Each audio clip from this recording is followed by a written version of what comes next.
সঙ্গে মানুষ তৃণমূল কংগ্রেসের সঙ্গে, মানুষ অভিষেক ব্যানার্জির সঙ্গে। বাংলার মানুষ শান্তি চায়, বাংলার মানুষ সম্মান চায়, বাংলার মায়েদের মধ্যে সম্মান বাঁচাতে আজকে বারুইপুর পূর্ব বিধানসভার রাস্তায়।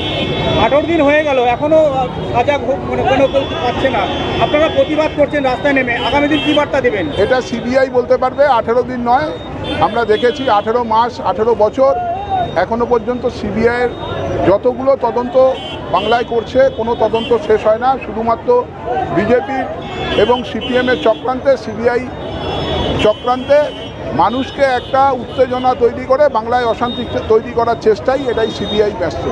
আগামী দিনেও কি আপনাদের এই আন্দোলন চলবে? চলবে যতক্ষণ না দোষীর ফাঁসি হবে এবং যতক্ষণ না আমাদের নেতা অভিষেক ব্যানার্জি বলেছে প্রয়োজনে আমরা দিল্লি যাব। আমরা, আপনারা জানেন যে আগামী সোমবার এবং মঙ্গলবার আমাদের বিধানসভা বসছে। আমাদের নেত্রী মমতা ব্যানার্জি ধর্ষকের শাস্তি ফাঁসি, এই দাবিতে আমরা বিধানসভায় আইন পাশ করব এবং আমাদের যদি সেই আইন রাজ্যপাল যদি না পাশ করে আমরা দিল্লি পর্যন্ত ধর্ণা দেব।